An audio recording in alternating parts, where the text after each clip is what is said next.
Hi, everybody, and welcome to the November meeting for the Hamilton Amateur Astronomers.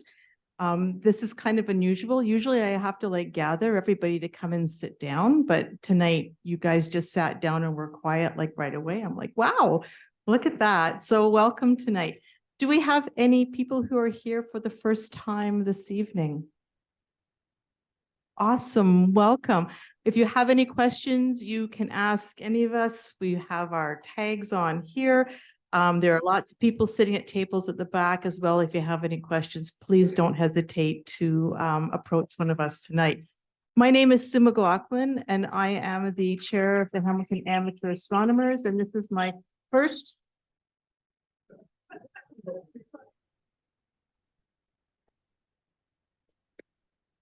I'm afraid I'm going to be beamed off the planet.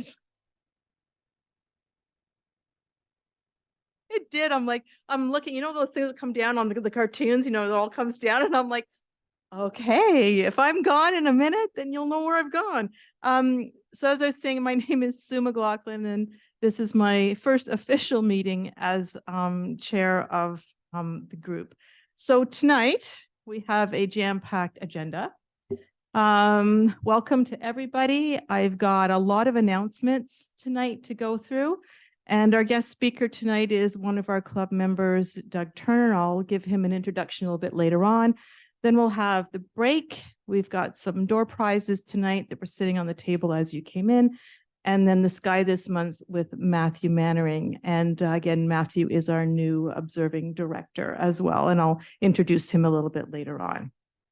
The first update that I have tonight is kind of follow up from the annual general meeting, which we held last week. At that point in time, there were a couple of positions that were vacant at the time.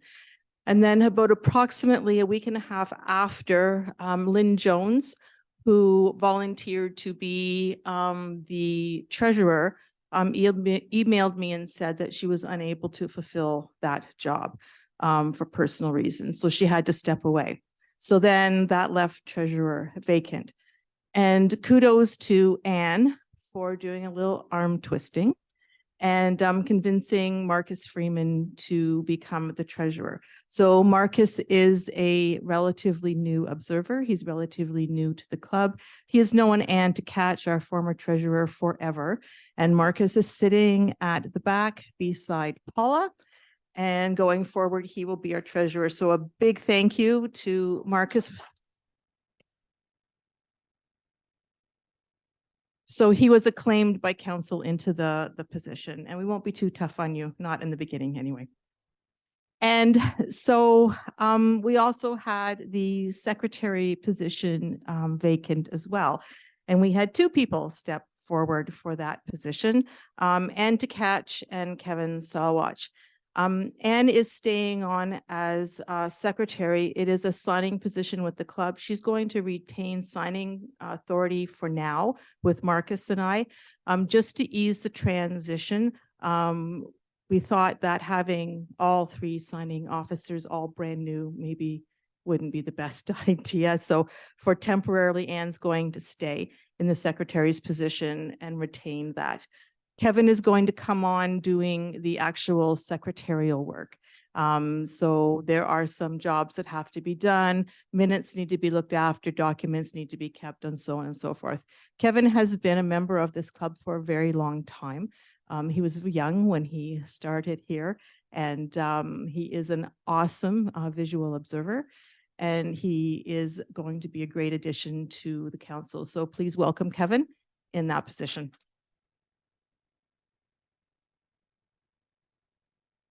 And Jim Wamsley isn't here tonight, so I haven't actually been able to tell him that he's going to do this. The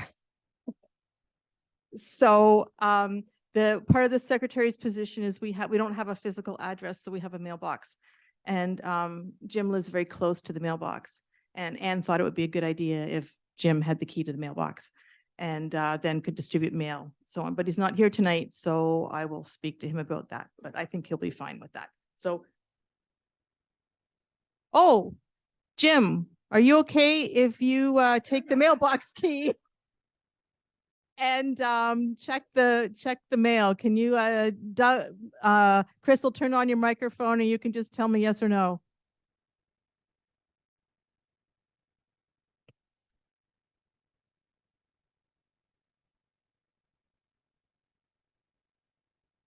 He's trying to communicate with us. Okay. You know what? We'll get him later. I'll send him a letter. So hopefully he won't say no. That'll make me really embarrassed by not doing my job. Okay.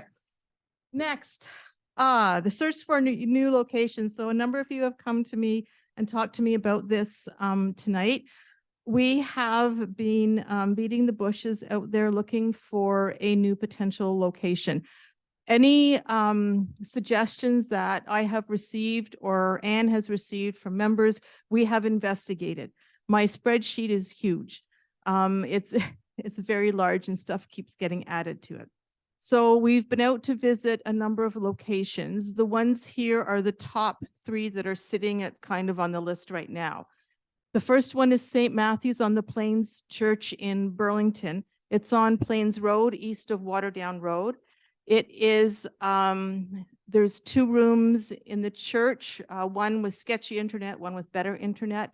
It's a potential, if you want to know more about the room, Dan Copeland's photography group meets there.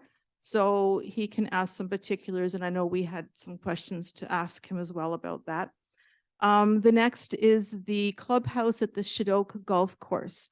This is an interesting situation. The facility has been leased from the city to a young couple, and they're looking at renting out the space.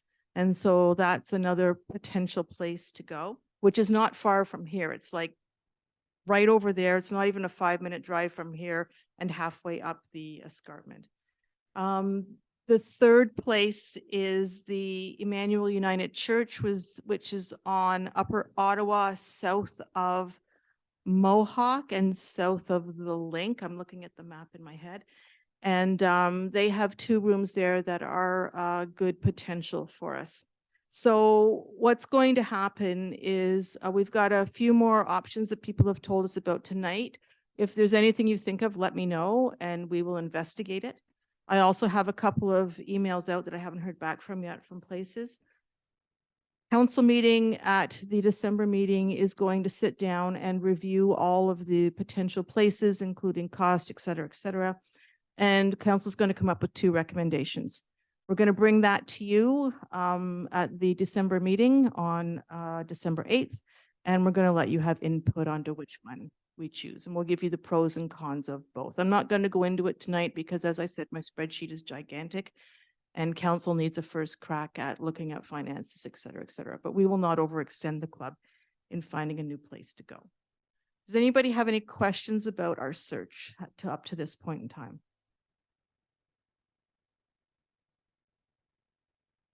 Seriously, no questions? Oh, wow. I thought there'd be questions. Okay, so if there is any other place you want us to have a look at, just please let me know. All right. Between Bernie and I, we have completed the list of speakers for the upcoming year, and I'm very, very happy to announce this list tonight. So in December, we don't have a speaker. We're going to have our Christmas social and the sky this month, so we can spend lots of time just talking with each other. In January, Brett Tatton and Frank Williams from the Blue Water Astronomical Society are going to talk to us about engaging youth in astronomy through technology.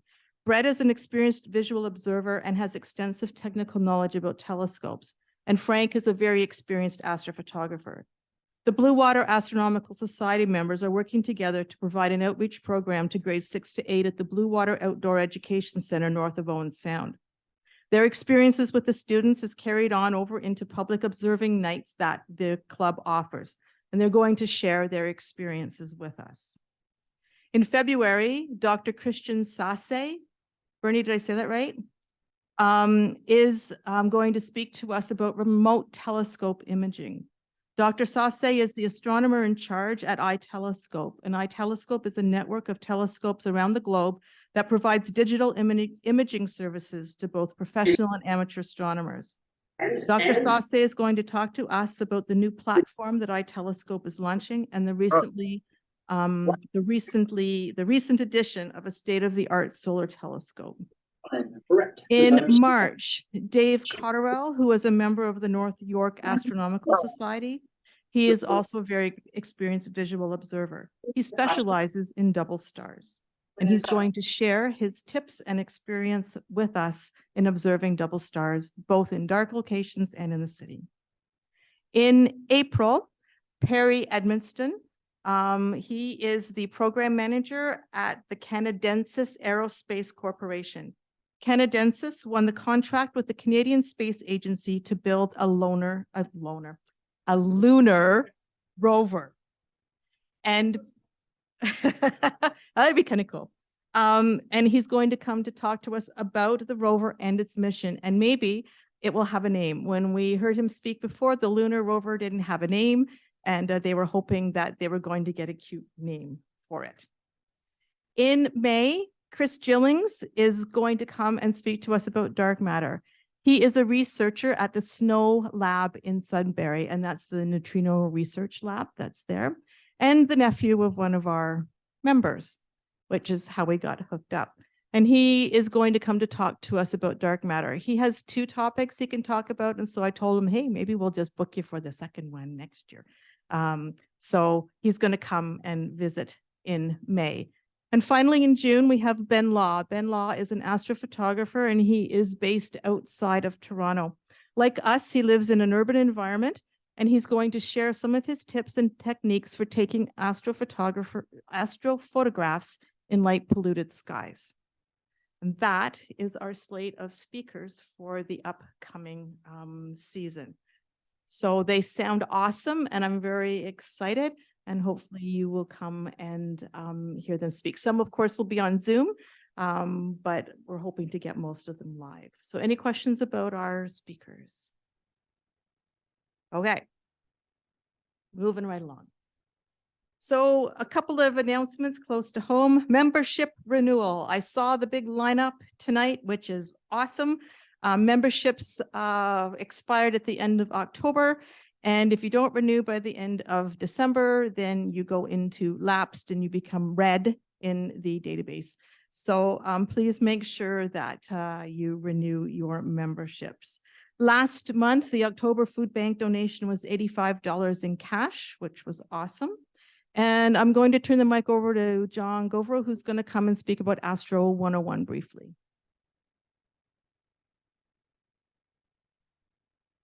Thank you so much, Sue. Astro 101 is a program for beginners and people starting out on their journey in astronomy.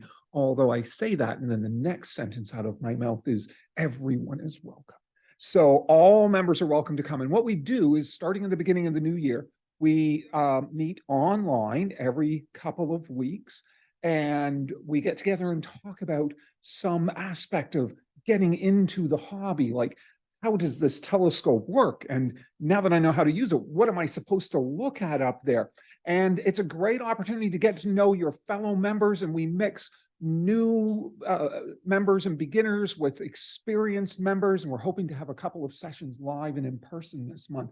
So you're going to see a notice in the newsletter, and you'll get an email, and you'll be able to get in touch with me at astro101 at amateurastronomy.org. And I hope you, we'll begin in January. I hope you all, anybody that wants to come out and participate does so. It's a lot of fun. It's a really fun aspect of the hobby and the club. Anything else, Sue? Well, then, thank you very much. Thanks, John.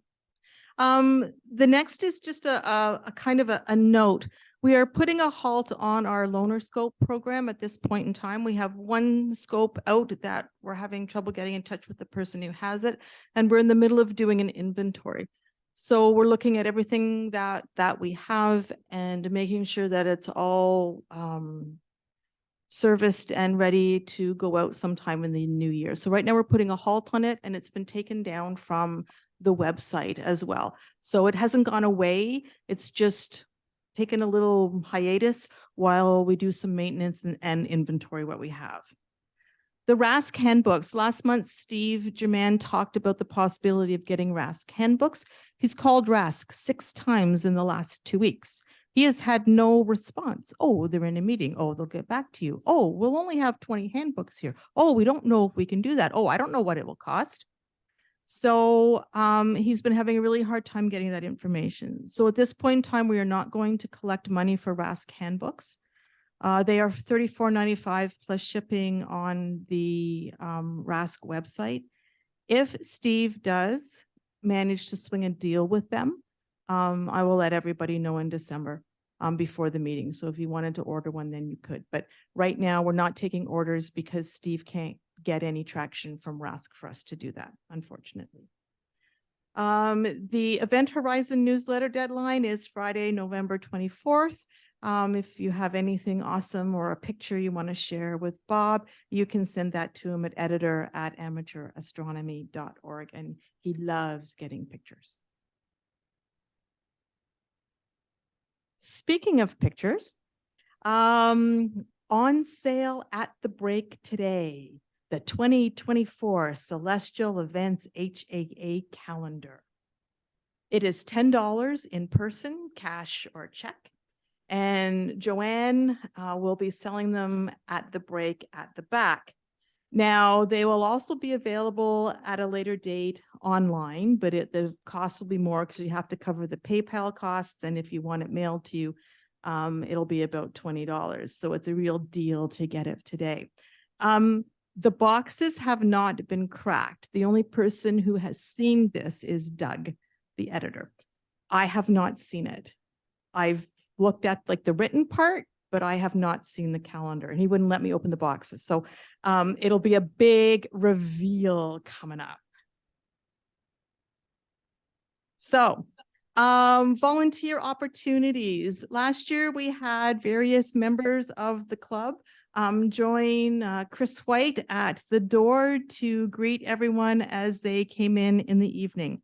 If you are interested in spending 1 month to sit with Chris at the door, to chat with the members as they come in, to give out door tickets, to show them the door prizes, please speak to Chris directly. He is sitting at the back. He's now trying to hide under the table. Speak to Chris directly, and he's going to do up the schedule. Last year I did it. I've now handed that job over to him because I've taken on another job. So if you're interested, it was awesome last year having different club members greet members at the door. And if you're interested in doing that, Chris would love to have you as a partner. Tonight's partner is Dan Copeland. And yeah, so if you want to do that, talk to Chris directly, please. And the Loner Scope program. Right now, Paula Owen, our membership director, is looking after the Loner Scope program. However, membership is a fairly large job, so she would gladly give up the Loner Scope program to someone else who might want to manage it for her, or for us, I guess, not just for her. This requires storing the telescopes, which is the big issue. And then looking after them, and then bringing them to meetings, giving them out to people, getting them back, etc. I know you know that storage is an issue, and that might be something that council is going to look at going forward. But if you're interested in helping out with the Loner Scope program, even helping out at this point in time would be a great benefit to all of us, including Paula. So if you're interested in that, come and talk to me, please, about that. Any questions about either volunteer opportunities? There will be more coming, volunteer opportunities. So if neither of these things kind of tickle your fancy, there will be other opportunities throughout the year. All right, so upcoming events. These are the potential Binbrook opening for November and December. This, of course, is weather permitting. And at this time of year, the weather can be really iffy. And the ground at Binbrook can also be really iffy. If there's a lot of rain, it's really mucky. It's not a fun time to go out with your scope. but these are the potential dates. Emails will go out to members regarding whether or not it's a go. Okay. I've actually, Doug found this, that Dr. Chris Hadfield is coming to speak at the Playhouse Theater on Thursday, November 23rd. He's flogging his new book. General admission is $23. And if you want the book in advance, it's $56. And I just thought that some of our members might be interested in going to hear Chris Hadfield speak. And our next meeting is Friday, December 8th, which is our seasonal social. And this we've been doing for a number of years now. It is a time for us to sit and chat over some goodies. So potluck seasonal treats are encouraged. And every year we have lots, and it's always excellent food. So coffee and tea and water is provided by the club. We have an anonymous donor who covers the cost of the coffee. I don't know who that is. That person wants to remain anonymous. But please bring some treats. We will meet out in the atrium and after with this guy this month. So we're looking forward to see lots and lots of people out next month. And of course, food share at that time of year is very important. Any questions about the Christmas social? All right. That took me a little longer than I wanted to. That's okay. All right. Our guest speaker tonight. Our guest speaker is Doug Turner and friends. Calendar editor Doug Turner is a visual observer and the technical expert in the Doug and Sue observing duo. This is his, I couldn't do it without him. This is his 4th year as editor of the calendar. Tonight, Doug is going to lead us in a conversation with the members who have a picture in this year's calendar. Please welcome Doug Turner and friends. Now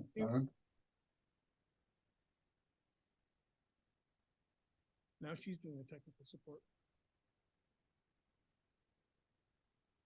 First, I'd like to say I'm not as prepared for this evening's talk as I would like to be. It is been a very hectic little bit of time getting the calendar ready into the printers. I just picked them up this afternoon at 4:15. So that's part of the reason why they're not open. So any of the errors, omissions, or anything like that that happens during the talk tonight, they're entirely my fault, and there will be some. So I'm apologizing in advance and asking your forgiveness. Before I go too far, I want to really thank everyone who's been involved in the calendar. Your support in creation of the calendar is important, whether it's your imaging, your suggestions, the judges who do some judging, my proofreader, and finally, of course, all the people in this room and all the people out in Zoom and all the people on the website who will be purchasing a copy, and preferably multiple copies of this very, very, I want to say fine, but it's better than none. You'll like the calendar, at least I hope so. All right. I got to move over. All right. Every year it's touch and go whether or not the calendars will be finished on time, but thankfully, once again, they're here and they'll be distributed, as Sue mentioned, at the break, as well as after the meeting tonight. It's nice to know that in this era of inflation, the club has been able to offer the calendars for a lower price this year than they were last year. That's particularly due to the generosity of Ryan Harding at Impressive Printing, who's done a good job for us at a very reasonable price. I'll get to the image makers and their images in a moment, but I wanted to remind everyone that what you see in here tonight on the screen, or whether you're on Zoom, will not be the same as what you actually see in the printed calendar. The primary reason for that is that printers have not yet been able to develop safe paper that can glow as bright as your LED screen. Now, when they do, we'll switch to that paper, but it's just not quite there yet. One last thing I need to point out is that there were lots of images submitted. Not all of them can be admitted to the calendar or selected for the calendar. That doesn't mean they were bad or poor quality images. There's lots of reasons why an image gets into the calendar or why one doesn't. On the contrary, I guess what I'd want to say is that we actually had enough images to produce 2 fabulous calendars, but council keeps telling me that we can only have 1. The other issue is that by the time it would be ready, it would be March or April before I could get it into your hands. So I guess this is it. And The first person I'm going to ask to come up and speak about, oh, he's not here tonight. Matthew, are you in the room? Oh, there he is. Okay, good. So Matthew, let's come and talk about your images. The first one that you have is called Swamp Moon. I have a microphone for Matthew somewhere. So you can stay in your seat if you want. Oh. Walk this way.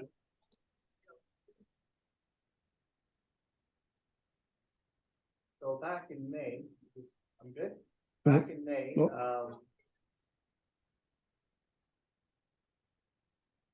Okay, still back in May, Janice and I went up to McGregor Point for the Burning Festival, and we made a point of going out to the swamp just at dark, actually. Usually we leave at dark, we leave the swamp, but we went at dark because the full moon was going to come up over the swamp. And this was the period when the forest fires were really bad. And so the moon came up orange, like bright, bright orange. And I took a bunch of pictures with my fancy camera, fancy lens, and I wasn't happy.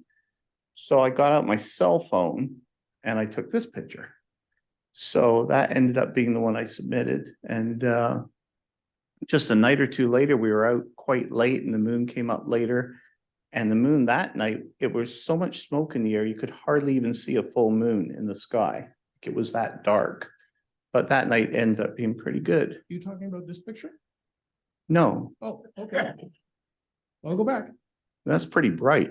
Anyway, so that's a fantastic birding tower that they've got there. It's really large. We spend hours there, and it's a great place to go for the festival in May, the Huron Fringe Festival. And we take our telescopes and we do birding and astronomy and hiking and biking and whatever. It's a great place. So just to be clear, that was McGregor Point Provincial Park on Lake Huron, right? Yes, Okay. Can I go to the next picture? yes. Okay. So this is your next picture. Did you use a cell phone to take this one? No, I shot this one with, I think, a prime lens on my camera. And actually, it's about 5 years ago. I took this picture and I was just going through my pictures and I saw that one and I realized how sharp it was. And I just liked the composition of that little bit of a tree there. So I submitted it. Anyways, it's one of my better full moon pictures in that it's not overblown and it's really sharp. So I just like it. So you wrote to me and told me that you took this picture with a Canon T4i. Is that a astrophotography? No, camera it's of a some regular sort? commercial digital SLR. Okay, because I don't use Canon. I'm a Nikon person. Oh, I can't help that. Did you plan this shot ahead of time, or is this? No, actually, I think that's from my driveway, overlooking where the moon came up right next to a tree in my neighbor's backyard. So I just stepped over into the middle of the driveway and took the picture. So it was not really well thought out or anything. It was just like, oh, the moon's there and there's a tree. I think I'll take a picture. That was the extent of my planning. The only thing I do with this type of picture is I actually usually go into manual and I underexpose by about 4 or 5 stops. No matter what the camera wants to do, I try and underexpose it. Otherwise, the bright areas are just wiped out. So because the camera keeps wanting to like make up for any changes that you make because of the automatics in the system. So I just go into manual and then I underexpose it on purpose. Does anyone in the audience or on Zoom have any questions for Matthew before we move on to our next imager? Okay, well, thank you very much, Matthew. I appreciate that. Chris White, who's at the back.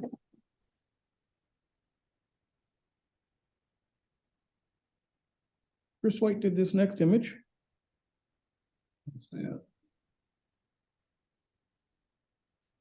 I should point out that this is one of the only images, it is the only image of the Aurora Borealis that we had submitted to the calendar this year. Chris, so how far north did you have to go to get this picture? I don't know whether I should say this because my wife and I should start running. For those of you who don't know, we have retired to Woodstock. This is 2.5 minutes outside of Woodstock on a dirt road. Literally, I saw that it was about to happen. I said, Denise, we want to go see the Northern Lights. We had never seen them. We jumped in the car. We drove a minute north of Woodstock, hung a right, hung a left, found a dirt road, found a farmer's field, and this is the result. We sat on a dirt road for about 40 minutes to just watch the Northern Lights. So you were able to see them without? You see the green hinge floating and dancing. You don't see the red comes once you use your camera. So this was just shot with a Canon, my 10-20 zoom, and it's just a 30-second exposure on my T5i. Because we ran so fast, I didn't even take my involumeter, so the best I could do was a 30-second exposure. But you did use a tripod? Because Yeah, no oh yeah, one is yes, that yes, still. it's on a tripod. Okay, Tripod's always sitting there with the camera ready to go at any time. So that's kind of a piece of furniture in our house. so you didn't really plan this shot? It was No, just we didn't something plan that- this at all. It was just one of those ones of, all of a sudden I realized that there was a chance we could see the Northern Lights, and it was like midnight, 11 o'clock, and we just jumped in the car, and like I say, 2 minutes outside of Woodstock, you're in dark skies. Did you do any, A little bit of processing afterwards, but pretty much that's right out of the camera. okay, great. So you have another image in the calendar? Oh, yes. I will get, okay, go ahead. One. This one's better. Not a clue. Yeah, nope, not a clue. There was a couple other photographers. There's a Facebook page called Woodstock Nature, and there was a couple other people that got some as well. And there's a So- question at the back?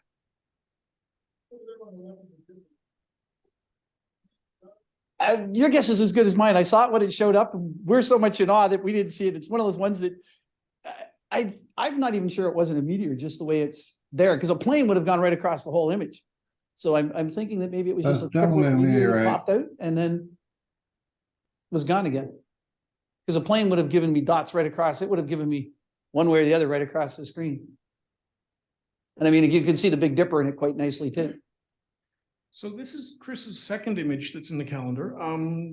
Did you shoot this with a regular DSLR as well? Yes. So same camera? Yep, same camera, different lens. This is shot through my 80mm telescope with my T5i on it. This is a 3-minute exposure with, if anybody knows what an ASI Air is, I can't say enough, get one. I got it this year. Those things are so great. They revolutionize taking your pictures. It makes life so simple. This is just a straight single image, but the ASI Air will also stack. This was also shot. Now this one was planned. This is down, if anybody hasn't been, Bacchus is down by Long Point. There's a bunch of us that go down there almost monthly now to shoot pictures, and it's great dark skies. It's just a little conservation area down by Long Point, and they're gracious enough to let us use their field. We can come for a couple hours. Most of us come and stay from dusk till dawn.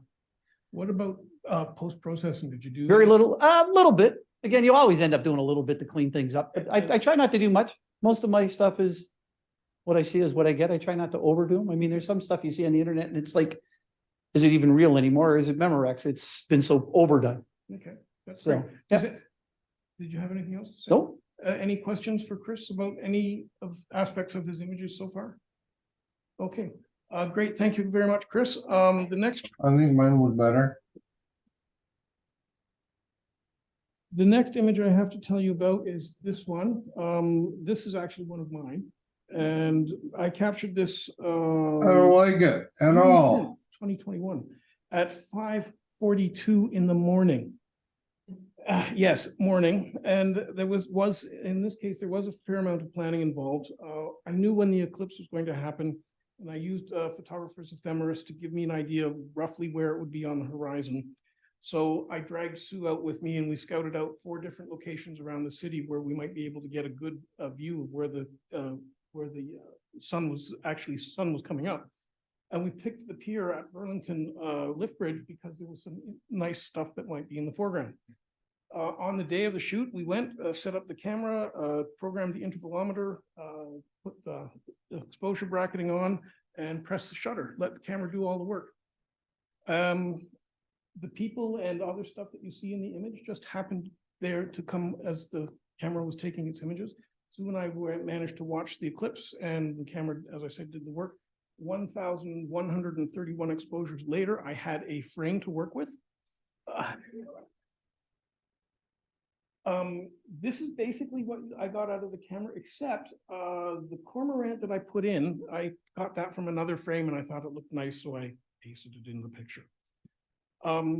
Yeah, it's just a plain old Nikon camera with a 70 to 300 mil zoom lens. Any questions? Yes.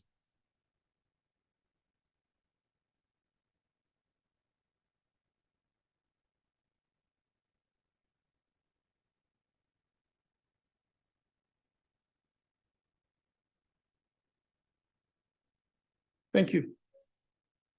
Beg your pardon? That's the lift bridge on Lake Ontario at underneath the Skyway Bridge. It's the pier underneath the lift bridge. Yes.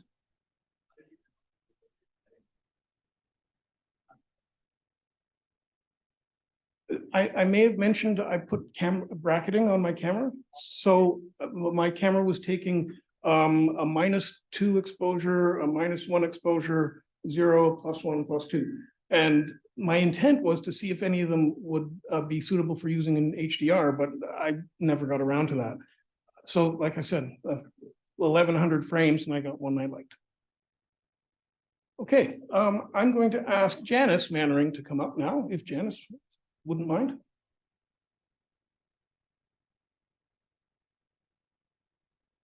I'm afraid I'm not nearly the storyteller that all you guys are. Well, that's okay. I can help you out. This calendar image is a really wide field. It is Yes. 17 millimeter. So you used a 17 millimeter I lens. did, yes. And is there anything particularly astrophotographic about the equipment that you used? It's just No, it was No. my T5i. cheap. And yes, what I would like to say about this picture, which is totally nothing to do with what you just asked me, Doug. That's okay. I think that's kind of politically correct, isn't it? That's what people do when they stand up and talk. They don't answer the question they were Yeah. asked and talk about something else. Anyway, this is exactly a year ago. It was my birthday morning. And Chris and Denise and Matthew and I and a few other people, Dan, went out to Hamilton Cemetery. We left the house at about 3:30 in the morning in order to get there for that eclipse. And I took a whole bunch of pictures, like Matthew said before, with my other stuff, close-ups, this, that, and the other thing. And this is sort of one of the last images that I shot. It's like, oh, I'll stick my other camera on a wide field and just take some pictures, because I could see Orion coming up and Taurus was there and the Pleiades were there. And it's like, it just turned out like a cityscape with some stars in it. So you did do some planning for this picture, but Absolutely but not planning. this picture. Not the actual layout of the picture, but getting there for sure was a big, was an event, Okay, a birthday event. good. Excellent. So you have another image in the calendar. Yeah, so this was also in this past May at McGregor Point Provincial Park, and it was something that I had been wanting to try for a number of years. And Matthew didn't know anything about doing circumpolar star trails. So it was like, oh dear, I'm going to have to try and figure out how to do this on my own, because he was like, meh about it. Anyway, Well, I you did. did. It's one of my first images that I've actually planned for and taken the pictures and done all the after work on the computer and everything else independently. So I'm quite proud that it turned out as nice as it did. Just for people who aren't familiar with doing star trails, is this one image that you just kept your camera open for the? No, so Entire- I actually did some research ahead of time, and I found out that it's actually much more reasonable in this day and age with the current tech to take 1-minute images and to stick 60 of them together. So that's what I did. This is 60 1-minute images, and then the program that I used to put it together, which is called Sequator, actually just adds them all together and keeps the foreground as one. So that's a single, the foreground is a single image, and then the program puts all the star trails in just by clicking certain buttons as you go through the choices that they have for you. So if I'm doing my math right, this took you an hour's worth of exposure. Yes, And did you do it at sunset or it was, sunrise? it was at sunset Mhm. and the camera was about, I don't know, maybe 18 inches off the ground because I was kind of sitting in the stones. Because I wanted some foreground stones. Matthew was sitting behind me on a chair, but he was grumbling about the spiders and the this and the that. And it's like, okay, well, I want to at least get 60 images here. So That's great. it was also that time of, like Matthew said earlier, when there was a lot of sun or fire light in the sky from the fires in the north. And that's why that it looks like I'm pointing towards the west with the sunset showing there, but that's actually the reflection of the smoke in the air that brought some color to it. So does anyone in the room or on Zoom have a question for Janice? Yes, John? Not so much a question, but I do have two comments. First Mhm. comment, wow. And the second comment, if the lunar photo was on your birthday and it was, as you said, a year ago, then happy birthday. Thank you. Exactly. Okay, That's it. well, thank you very much, Janice. You're welcome.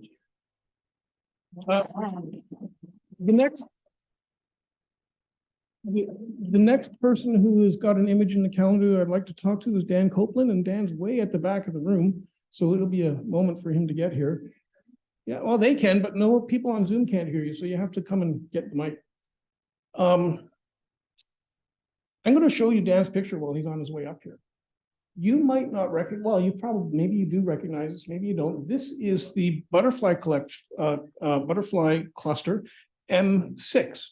Now, what makes this image particularly interesting is that M6 stays relatively low in our Canadian skies. So unless Dan went somewhere farther south to get a picture of this, it's my understanding that M6 never gets much more than about 14.5 degrees above the horizon. So this, you must have taken this shot in the middle of the summer or something? Oh, probably, I'm not sure what date I took it, Oh, but it was down at Bacchus. We go up top, we have that big field, we have a full Mhm. 360 sky. Mhm. And I was looking through different things and I seen M6 low on the horizon. So I said, I better get it now, it's setting. Mhm. So that's what I shot it and basically using, well, what I ended up using was my Canon 400mm lens with a 2x extender and a 1.4x extender. So it came out to 1,105mm of focal length. And I shot it using my Canon 5DS, which is a 50 megapixel camera. And it consisted of 22 10-second exposures. So, but you also had, this was also tracking, like you had this Yeah. on a mount of some sort? Yeah, I'm using it on my HQ5 Pro or mount by Skywatcher. And again, I use ASI Air. Okay, and when you say 1.4 and a 2x extender, I come from the Nikon world, and would that what I would understand as a teleconverter? Is it Teleconverter, yeah. basically it's kind of like Standard a, teleconverter, what's the thing in Astro, they call it 2x so it's Barlow, yeah. it's like a magnifying glass that goes in between the camera body and the lens. Well, the 2x has 3 lenses within it, Okay, and the 1.4 has 2 lenses. So you're going through 5 more lenses, okay. plus the Canon's 8 lenses. So you're going through like 13 lenses to get. There's a lot of glass between the Lot of stars and glass. you. Yeah. Did you use any post-processing editing? The only thing I would have done is probably try to get rid of the noise. I got it at 3200 ISO. Mhm. So I would have brought it into Faststone, which is a free picture editing type program. It allows you to do a lot that you don't need to use Photoshop for. And I can bring the darks down, bring the lights up and work on it that way. Other than that, that's the only processing I did with it. Okay, great. Does anyone have any questions for Dan? Okay, well, thank you very much, Dan. And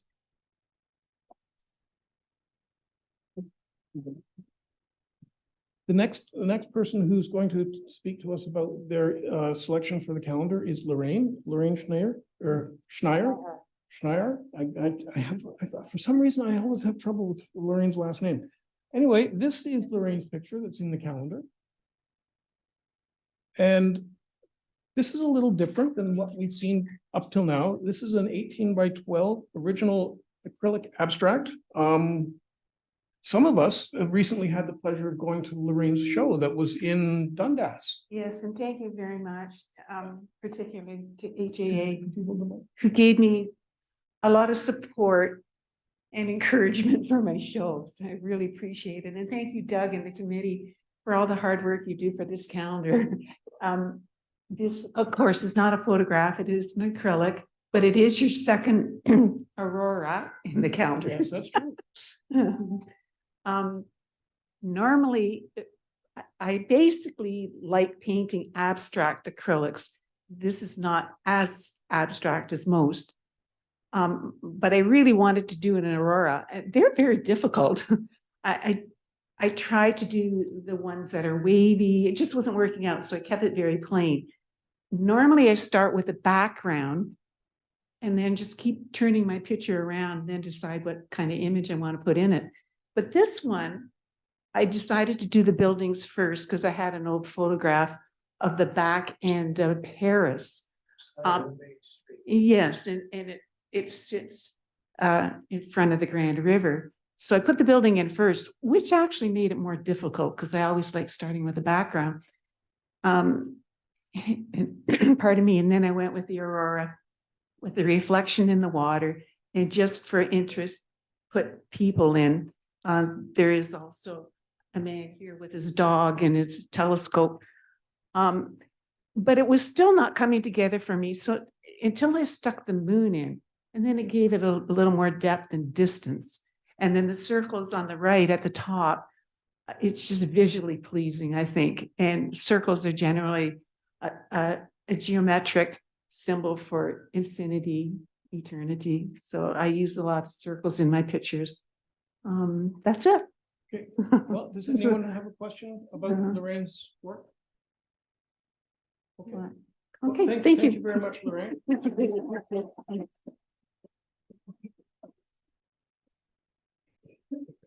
Okay, so we're going to switch back again to regular astrophotography, and to do that, I'm going to ask Bob Christmas to come and speak to us.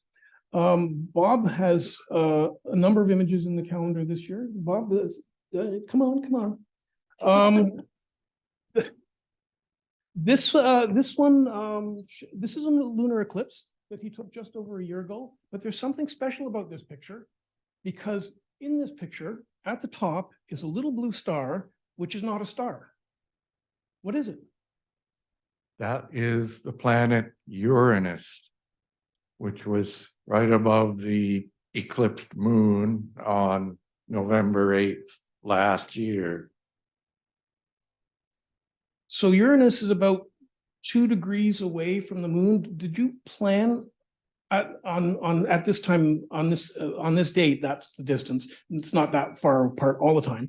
But did you plan on having the planet in the shot when you were getting the shot ready for it, or was it just? Yes. Okay, so that's why you used your 300 mil lens. Well, that's the highest focal length I've got for photography, but I knew it was going to fit into my field of view through the 300 mil.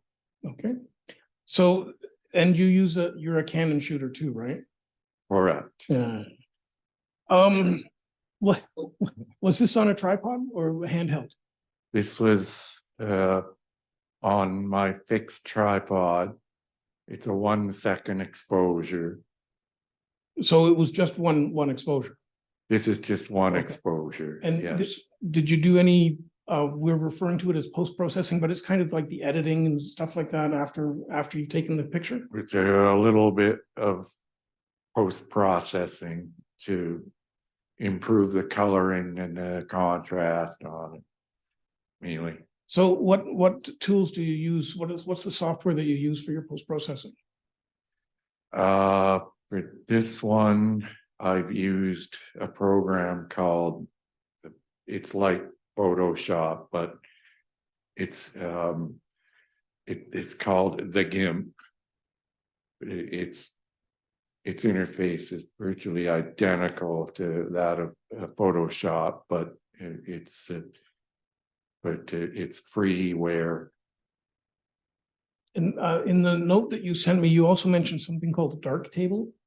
Correct. And what's dark table? Dark table is, I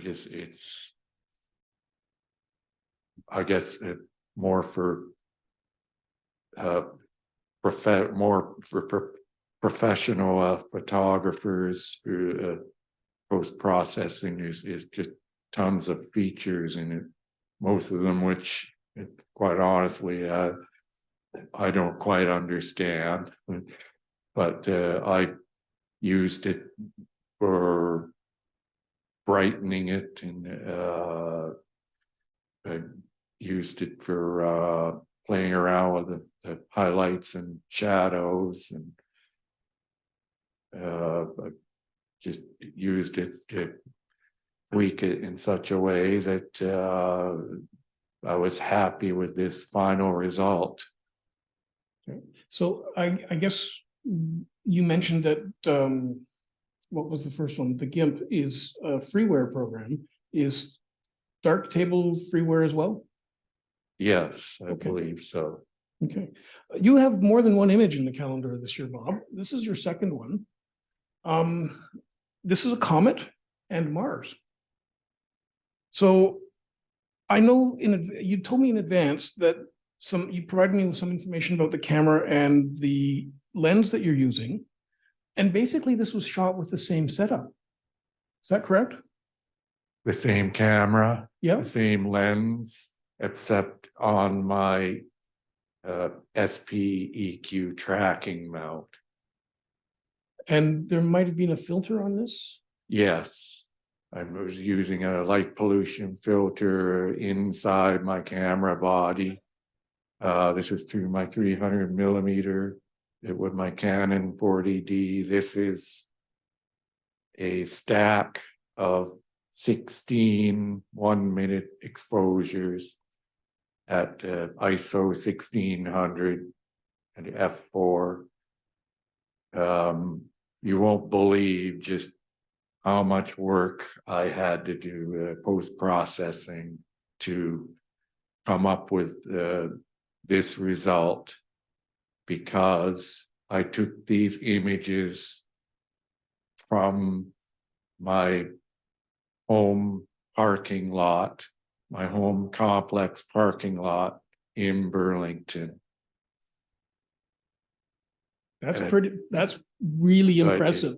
Right, thank you. It was fortunate that that on this night, February 11th this year, this was these two guys, Mars and the Green Comet, as the media would like to call it, were virtually directly overhead, about as far out of the light pollution around here as it can get, where it was above 70 degrees altitude anyway. And it was super clear. The sky was pristine, the best I've seen it around these parts in a long time. It was, I lucked out in that respect. So this is proof that you can actually do astrophotography from within the city. Yes. Yes. Although you have to work a heck of a lot harder at it. You mentioned something called stacking. You said you were stacked this images. Is that something you did with the GIMP, or is that you used? I used Deep Sky Stacker. Okay. Another freeware program. It's specifically for stacking astrophotos. That's what it's for. Hence its name, Deep Sky Stacker. Okay. Very easy to use. Just Excellent. Just to plug in the images, choose whatever stacking method you want to use, and include some dark frames, flat frames, bias frames, whatever else you want, and then just hit stack, click stack. If I understand right, though, you don't do all of your astrophotography from your parking lot. This image, which is the northern part of Sagittarius, some of Scutum, some of Serpens Cauda, and it includes M16, M17, M18, M24, and M25. You didn't do that from your parking lot, did you? No. This is 3 years old, if you can believe that. I took the images. It went into this up north near Barry's Bay, which is near Algonquin Park, in September 2020. It's a stack of 9 2-minute exposures for a total of 18 minutes of integration time. So it's obviously a very photogenic region of the summer Milky Way. It's as Doug mentioned, it's the northern part of Sagittarius. So it's got M24, the Sagittarius mini star cloud in it, towards the lower left. North is to the right. It's this way. But it had to be transposed, or else it couldn't be a calendar picture. So yes, lots of post-processing went into this too, but not nearly amount of the production work that went into the Mars and Comet shot. But essentially the same gear. Same camera, same lens, same correction. This was same camera, same mount, but with my 100mm Canon telephoto, much smaller than the Tamron 300mm, much lighter too. That's an important consideration. Does anyone have any questions for Bob about any of his work? I've been asking most of the questions so far, so if you have any, please speak up. Thank you very much, Bob. Really appreciate that, and we do appreciate your contribution to the calendar. Welcome. Next, I'd like to invite Peter Woolsey, if he's here, up to the front.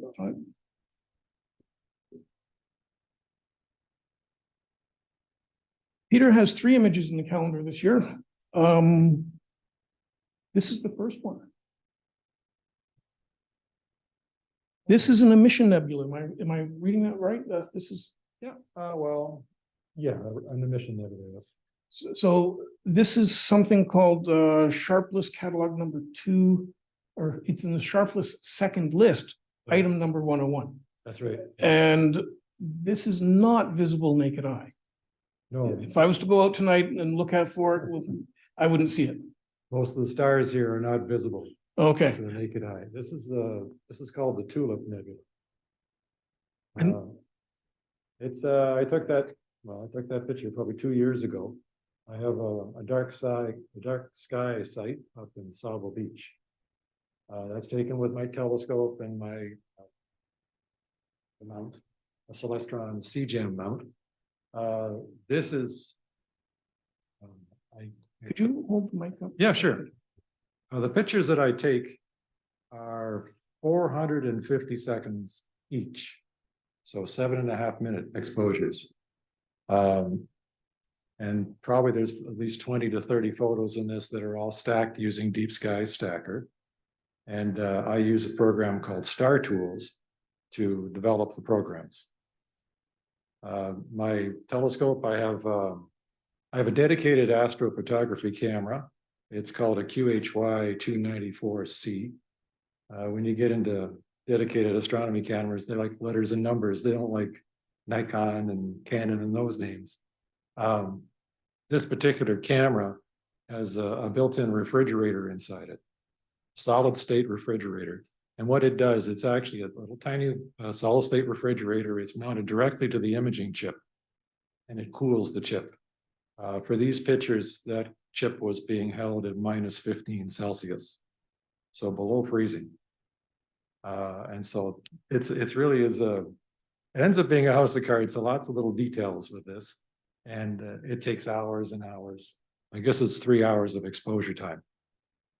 Yeah, I've got 3 hours and 15 minutes in my notes. There I you wanted go. to ask you this, you used your Edge HD for this, is that correct?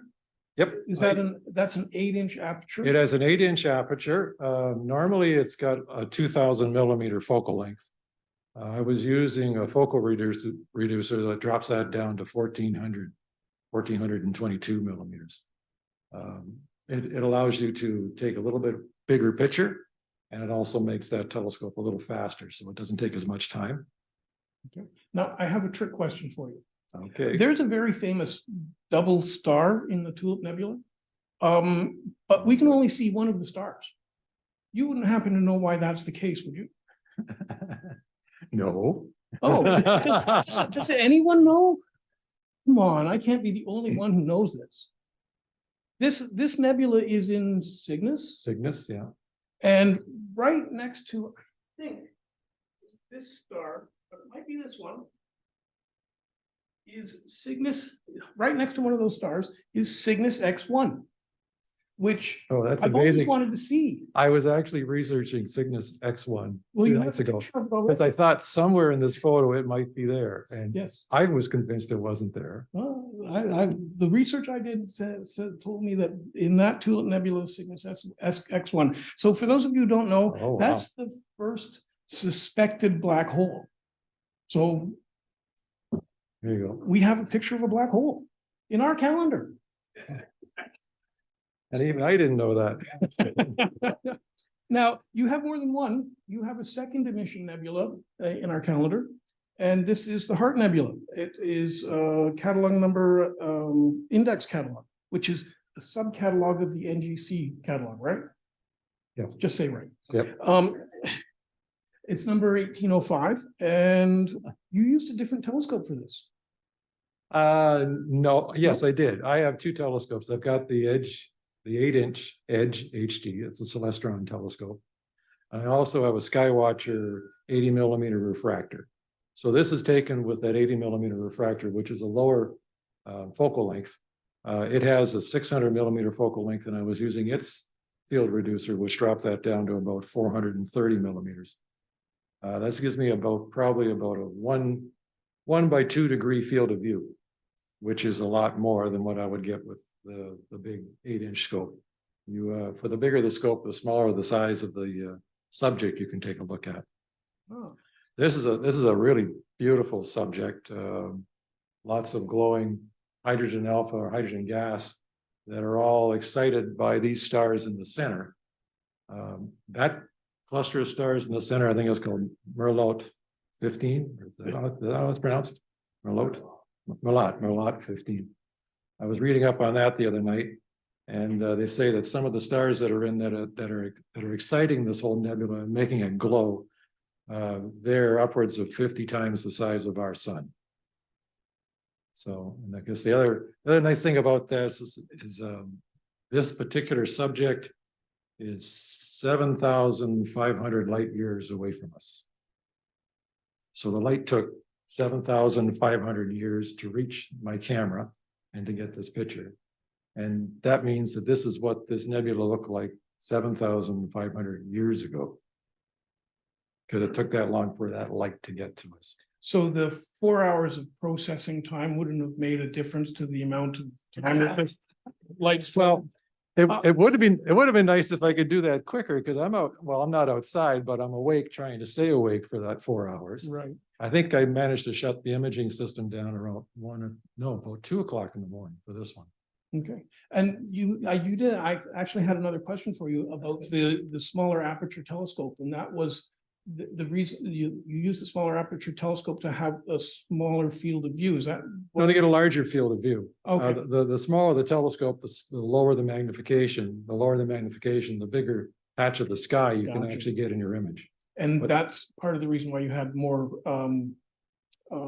exposure time on this? Well, smaller aperture? it also depends on how bright the subject is. Oh, If it's a very dim subject, you're still going to expose for a long time. I normally would go for 600 seconds Mhm. for exposures here. I haven't got any longer than that, but that's already 10 minutes of exposure time. And it's really kind of neat. All the telescope and the mount and all that, it's all trying to track the rotation of the Earth during all this. So to try to keep those stars as little pinpoint stars, everything has to track the exact rotation of the Earth. And that's all part of the astrophotography, I guess. Okay, so you don't just shoot emission nebulas, you shot a galaxy. Actually, this is two galaxies. Yes. It's commonly called the question mark galaxy. Now, the other two that I took, they were nebulas. And when I was taking those pictures, I was using filters. For those two pictures, I was using what's called an Optolong L-enhance narrowband filter, which does a beautiful job for pulling out colors like the hydrogen alpha, the colors in the nebula. So you get some really rich colors. This one here was done with a light pollution filter. Again, this picture was taken in 2022. And this is taken with the same setup I used for the Tulip Nebula, the 8-inch HG telescope with its field reducer. The last picture we just looked at, the Heart Nebula, it was 7,500 light years away from us. I don't know if I read this in Wikipedia and I sort of thought, well, maybe it's a typo, maybe it's not. But they tell me that this galaxy, which is called M51, it's located 23 million light years away from us. Oh, I might have the numbers mixed up, Sounds about but right. it was like in the millions of light years. This wasn't just thousands, it was millions. So it's just amazing that you can get pictures like this with a small telescope. This is the same idea. This is the same 7.5 minute exposures. The camera was running at -15 Celsius.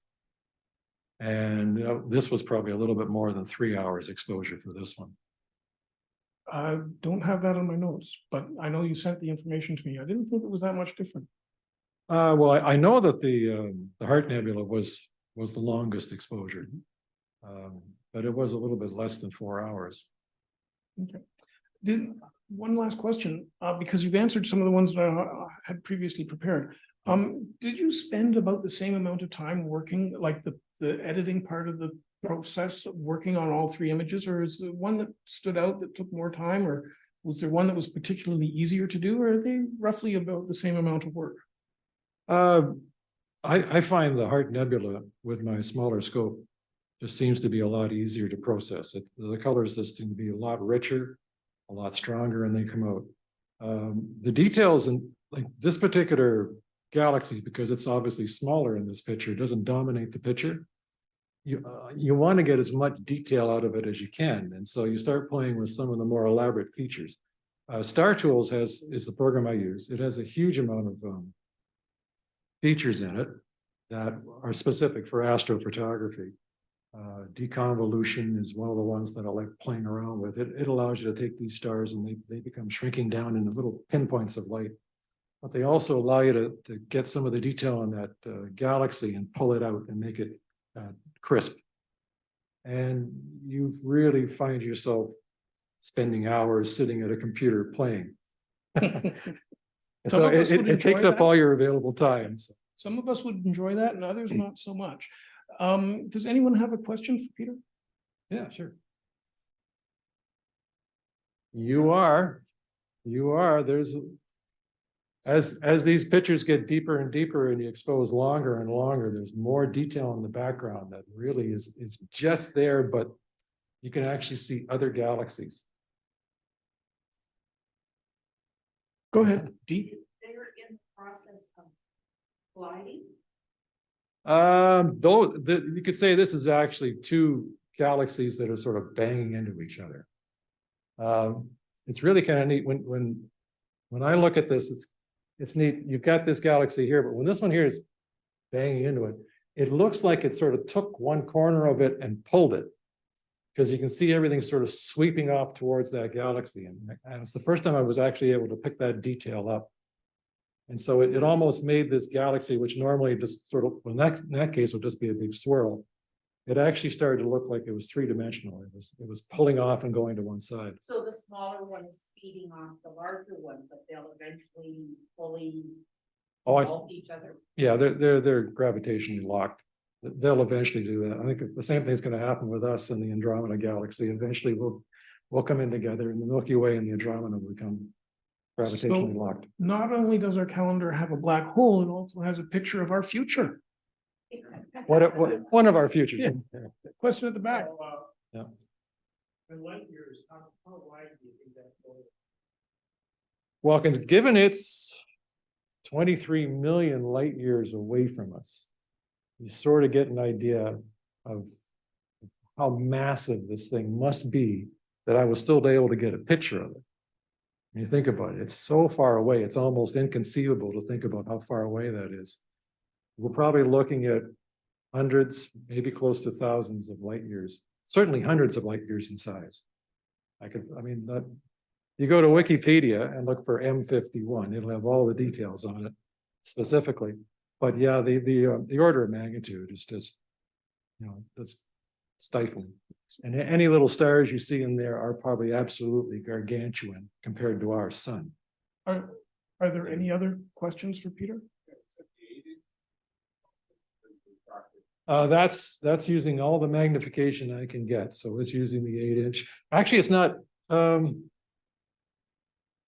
forget. No, I did them both at the lower with the field reducer. I think I did that because I wanted to capture as much light as possible. The higher the magnification you use in a telescope, the longer it takes to build up photons and get a half decent picture of what you want to take a picture of. So what I'll do is I'll use that field reducer to reduce the size a little bit. I'll give up a little bit on the fact that I'm not zoomed in on that image and back a little bit. But what it'll do is it'll allow me to grab a lot more photons per second and build up the picture.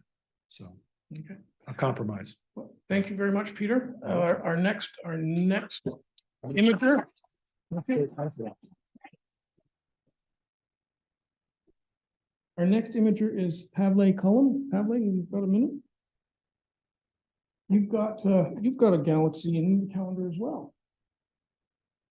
Now, I believe this is called the Pinwheel Galaxy, and it's M101, yes? Yes, But this is a special picture. yes, because I took it.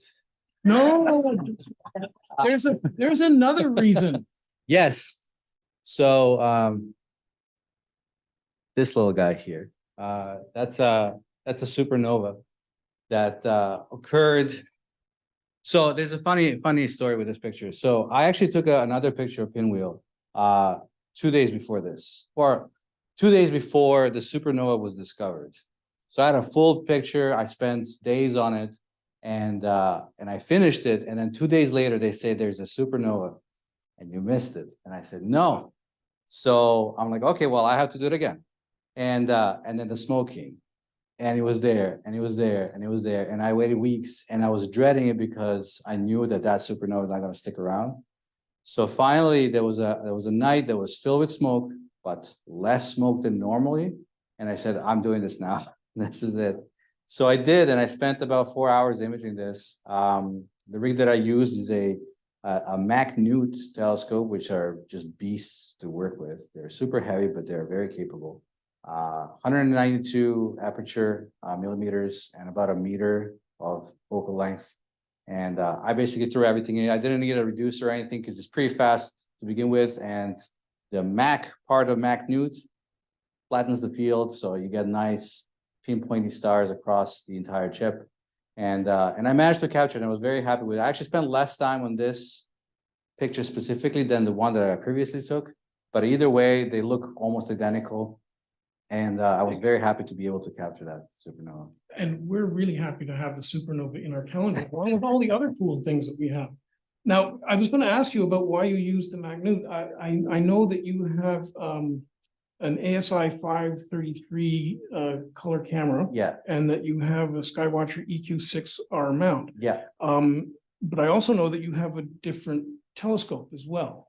Yes, so the telescope, the magnute is my Galaxy Hunter. It's not really a Galaxy Hunter. I mean, it's the most focal length that I have, but it's still more zoomed in than anything else. But the other telescope that I use is a refractor, and that one I use mainly for the nebula, because the nebulae are much bigger in terms of their apparent size. And using a magnute like this on a nebula would most likely just zoom in on a very specific part, and you wouldn't miss out on all the other stuff around it. So this is the nebula you're talking about? That is What- one of them, yes. So this one here is in Cygnus, and this is one of those nebula that don't have a name. They just have a catalog number. I believe it's 6820 or. It is. Yes, thank you. I totally didn't look it up 2 minutes ago. So I use the refractor, which is a much smaller one. It kind of looks goofy on the EQ6R because EQ6 is a huge mount, and the refractor I used is a 300mm focal length, and it's really tiny. It almost looks like a lens, camera lens. But either way, this took about. So I also imaged from Burlington, from my backyard. So like my predecessor just said, we just have to work way harder if we want to get anything. So this took 14 hours. This was multiple nights. And of course, you're not going to get multiple nights in a row that are clear. This is Murphy's Law. So you're going to get nights that are half lit by moon and then moonless, and then you'll have a full moon, and then you have to stitch them all together and somehow deal with whatever is left over. The interesting part about this is, so all the lit up reddish, yellowish parts of this image are all excited gas. But these cones, these little pillars are interesting because those are gas. Sorry, those are dust, not just gas. So dust mixed with gas. And because it's heavier, all of that solar wind that is pushing and exciting the gas around it, encounters a heavier dust pillar, and it actually kind of pushes around it, which causes these really cool structures. So that's the interesting part, just trying to kind of get details out of it. But yeah, this took a long time to actually get, and I had to use a filter, just like my predecessor said, a dual narrowband filter that kind of cuts out all the other wavelengths of light and only focuses on the things that are interesting to us as astrophotographers, which is hydrogen, some oxygen, and that's pretty much it. You've already answered my question, but I just want to be Yeah, yeah. clear. You had a total exposure on this of 14 hours. Roughly, yeah. But you didn't do it all in one sitting. You didn't have to wait for a really long, dark night in the middle of winter to do this. Yeah, image. no. So I would basically set up my rig in the backyard, set up ASI Air, yay. Program everything, automate everything, and then just let it run overnight. Come back in the morning, take some calibration frames if I need to. Otherwise, I just cover it up and I leave it in the backyard and then hope for another night of clear skies. And then if it happens, uncover it, make sure that it's still polar aligned, then continue the plan, continue the same project in the ASI Air. But yeah, you got to do this over and over and over. And So how many nights did this take you? so I'm trying to remember when exactly I took this. I think it was somewhere around summerish. So if it was, that means short nights. That means many more actual nights. So 14 divided by, let's say, maybe 5 hours of usable time. If I get that, so roughly around 3 nights, I would say 3 to 4 nights. Okay. Yeah. Now, did it take you as long to do this one? Yes. Oh, But- wait a minute, but we, Oh, yeah, there's a question. Yeah.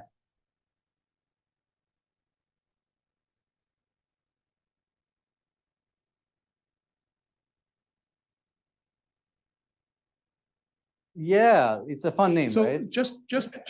so that people on Zoom can hear, the question is, why were you inspired to take a photograph of an unnamed nebula, something that's 6802 or whatever it was? Is that right, Denise? Is that what you asked? Okay.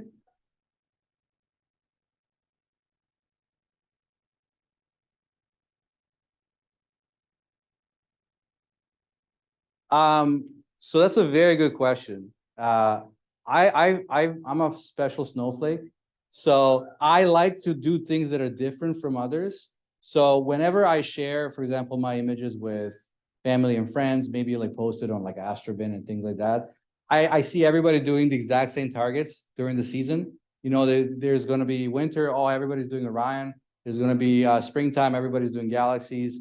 So I like to do things that are uncommon. And also some of them maybe don't have a lot of representation. And I would like to kind of showcase what it looks like for others to get inspired. So what I usually do is if I know there's a clear night coming up within like a day or two, I will go to Stellarium and I will just browse the sky.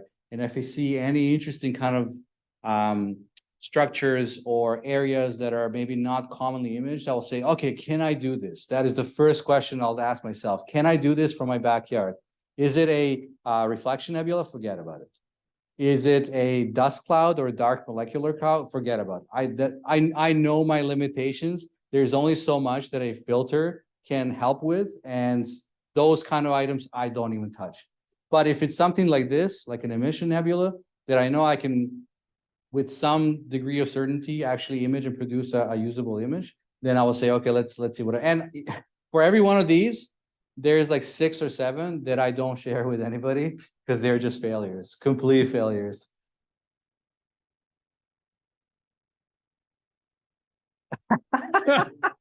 I love it. I love it.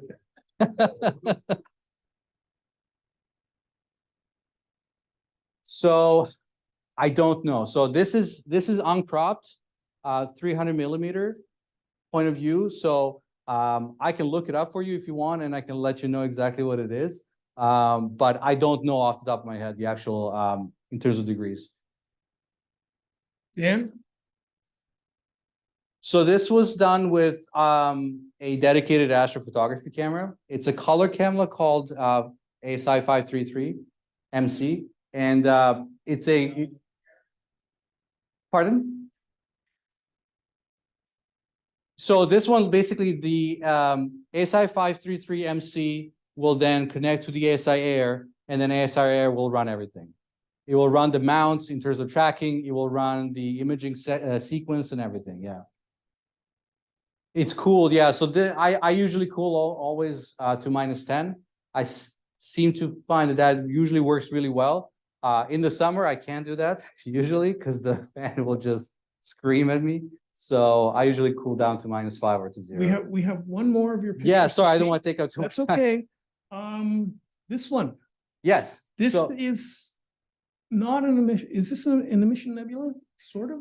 this is a supernova remnant. Yes. So technically, yes, it is an emission in the sense that it's still excited gas by the actual sheer force of the explosion. This took 14 hours as well, but for a very different reason, because this is a mosaic. It's actually my very first mosaic. It's actually 2x2 panels. So because 533 camera is a square sensor, so in order for me to actually capture this whole thing, even with a 300 millimeter refractor, I wouldn't be able to fit all this in. Well, that's what I was going to ask you. This is about 3 degrees of sky. Yes. So you had to have a really big lens, or you stuck multiple pictures together. And That's that's it. what you've done in this case. You've done a mosaic, Absolutely. which is 4 images. 4 images, yeah. separate So images?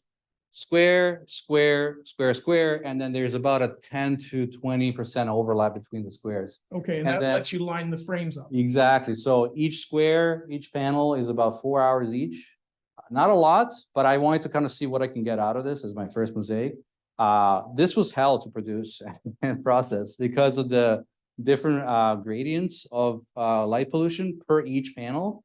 Trying to like clean them all up, then align the actual brightness of each one of them, and then stitch them together, and then clean that up. It was hell. But just to be clear, this was from Burlington? This is all from Burlington. Yeah. This is all. So it can be done. Yes. Okay. Are there any other questions for Pavel? We've got one more speaker to come and a couple more images to see. Or Pavle, I'm sorry. Yeah, it's okay. I keep getting it. No Pavle. worries. Okay, thank you very much. Yeah, no Pavle. problem. No We problem really at all. appreciate it.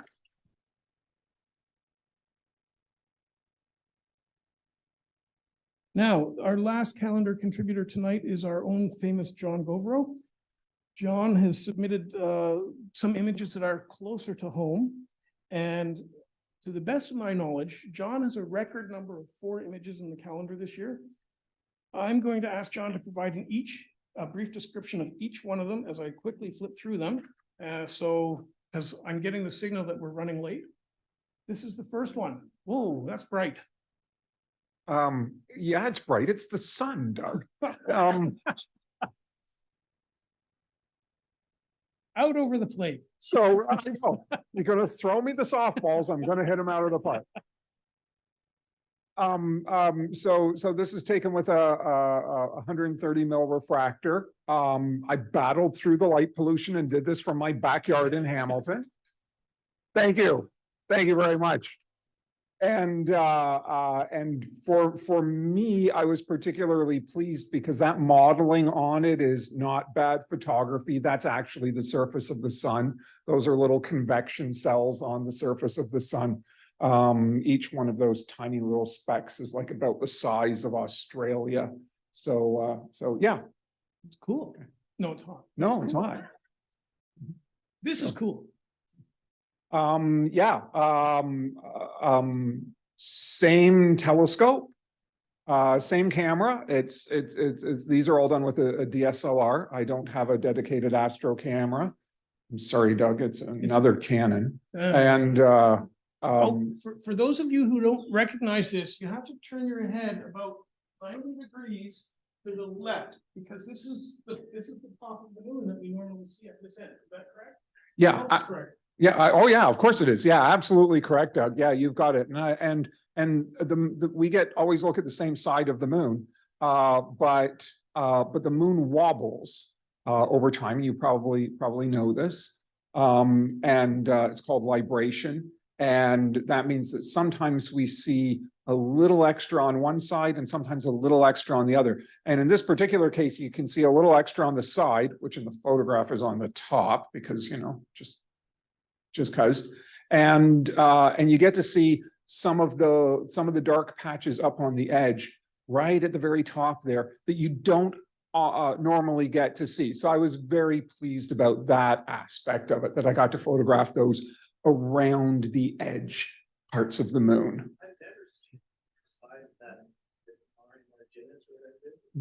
That's right. So that's right. So yeah.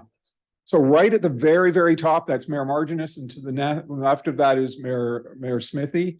And yeah, so it was a very favorable libration where the moon was twisted around. So I got to see those little extra tidbits there. So this is also the moon. This is also the moon. So this is during full moon or nearly full moon, when the shadows disappear and the ray structures around the craters show up. So this is Copernicus, and showing off its ray structure. Many of you know, of course, that the moon's not true black and white, that there is color to it. And in this particular case, the color is very real, but I have exaggerated, I've emphasized it to bring the color out. But the colors, the blues and yellows and that, are showing off different mineral content in the different parts of the moon. So it's exaggerated, but very real. So in this next picture, what did you do to exaggerate this one? So so as you can see, my imagery is stuck strictly to the sun and the moon. So this, of course, is done with not with a fancy dedicated camera. This is the same old DSLR, but this, of course, is done with a dedicated solar telescope that allows one to see the chromosphere of the sun and show off a variety of features that you don't usually get to see in what we call white light. So I'm one of a number of people in the club that have a hydrogen alpha telescope, as they're called, and I couldn't be happier every day that I get to see the sun. It shows new and exciting features. So like the prominences that you see shooting off the edge and the dark lines that you see across it are filaments. So yeah, always a delight. So a specialized telescope, but not a specialized camera. And this is a composite. This is two images together, is it not? Yes, that's exactly right. So the prominences around the edge are a lot dimmer than the surface of the sun. And so I've actually blended together two different exposures. The surface of the sun is about I took it about a 40th of a second, and the prominences around the edge at about a 10th of a second. And then the trickiest part is blending the two together and getting them to look right. Although I will say that this shouldn't even be up on the screen, because before the meeting began, another person in the room here showed me one of his solar photographs, which was better than this one.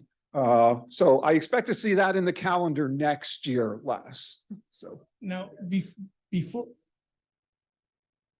I let you go, John, first off, is there any questions for John from the floor or from Zoom? Oh, yep, we've got a couple. Same day or? Oh no, just seconds apart. Absolutely, seconds apart. So I set up the telescope and I stick the camera, and then I have a good look. And then when I'm happy, I stick the camera on, and with my little shutter release, I go click, click, click, click about 10 times. And then I change the setting to get the prominences, a little longer exposure. And I again go click, click, click. So it's all happens in a minute. Yeah, within a minute.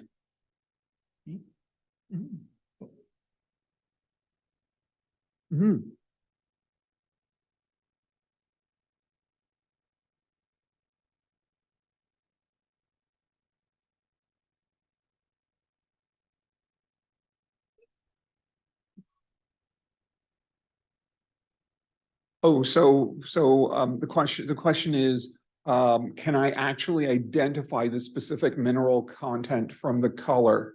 No. I can't. I'm sorry to say, no. Off the top of my head, I can't tell you what color represents what minerals. Sorry.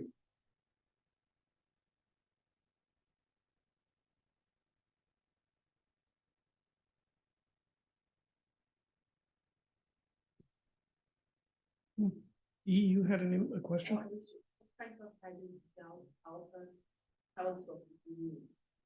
Do you mean like the brand? Yeah. So this is a Lunt telescope. It's 60 millimeters in diameter.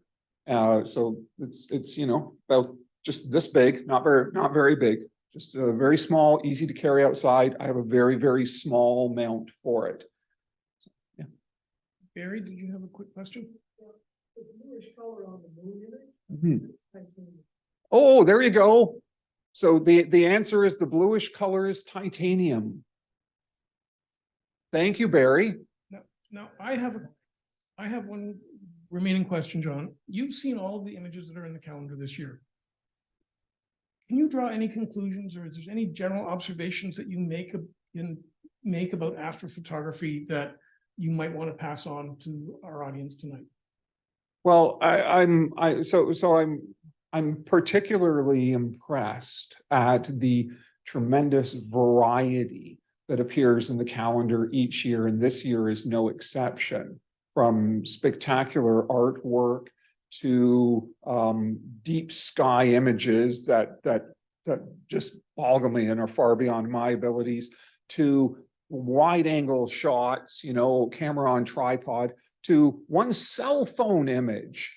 And I'm so heartened that there's such a variety of members, using such a variety of techniques that are all producing such worthy images. And I'm looking at some of these and I'm thinking, I have a cell phone at home and I don't have anything like that, So just incredibly impressive how under a variety of circumstances and using a variety of techniques, such amazing results are drawn. So I think I think the answer to your question is if I'm to draw any conclusion from what I've seen here tonight, it's that if you aren't somebody who has contributed to the calendar, there's a dozen different ways you can do it. And there's, if you want to, there's a way and there's a path and a means.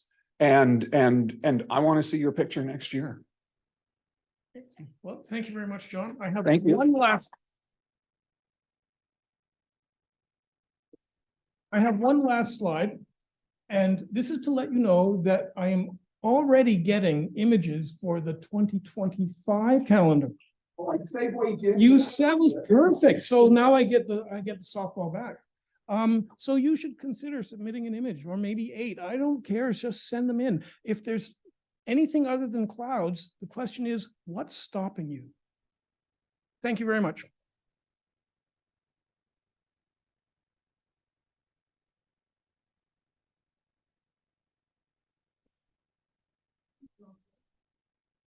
Thanks.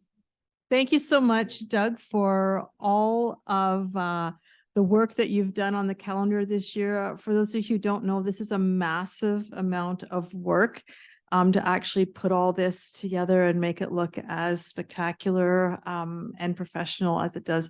So I think we should give Doug a big round of applause for the calendar.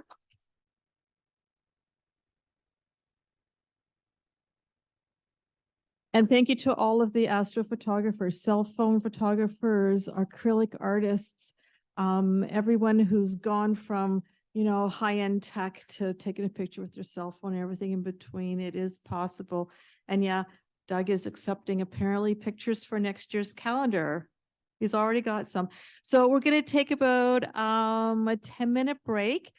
Doug is digging out the calendars at the back. And he and Joanne would love to take your money. They make awesome Christmas presents. So we'll see everybody in 10 minutes.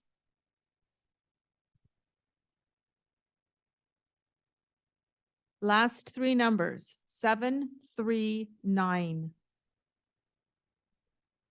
Oh, Marcus, come on up.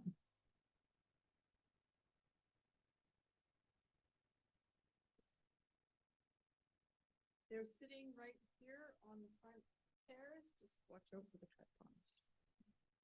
Last 3 numbers, 775. Oh, less. Excellent. I trust you. I was going to say, which one would you like less? Okay. I see that.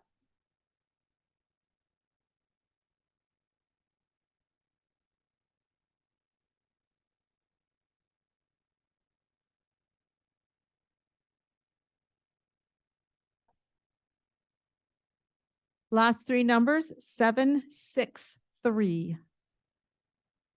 Oh, Kevin, excellent.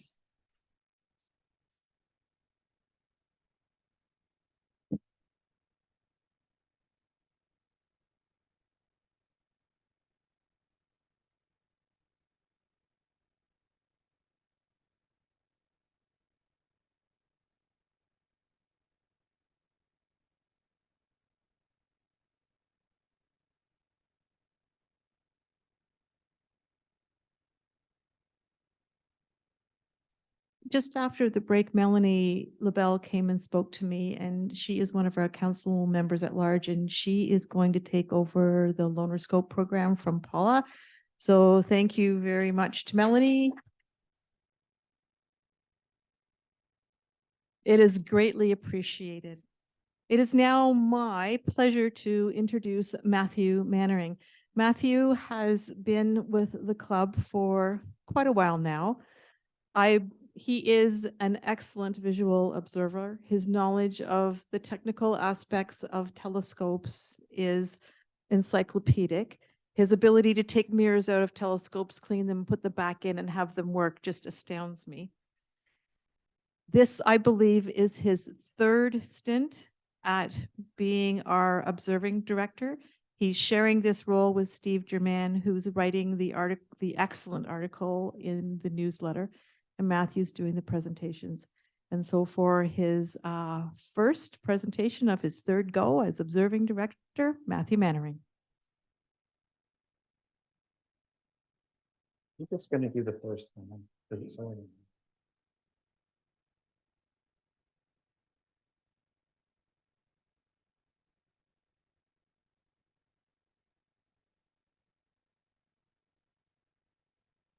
I remember how to do that. I do, okay. So I'm only gonna do the slideshow part. I was gonna do the sky this month with Stellarium, but it's already almost 9:30, so next month I'm gonna do a really comprehensive view of the sky this month using Stellarium and go right the way around the sky and give people lots of targets. So bring your piece of paper or pen, whatever, and I'll make that a big part of next month's show. So I'll keep this short because it is getting on for 2 hours. Anyway, my first picture is actually from that trip to McGregor Point back in May for the birding festival and doing some astronomy. And Sue and another member of the Blue Water Club came to do a talk to the birders about light pollution. Yeah, I was trying to remember light pollution, and then have sort of a quasi public night afterwards. So Janice and I showed up with the 12-inch scope and got set up before dark down on the sand near the shoreline there. And as you can see, it was a beautiful sunset, and it was just a great evening. It was full moon, so we weren't seeing a lot of really deep sky things, but it was still very nice. And it was a nice opportunity to meet some people we hadn't met before from Blue Water.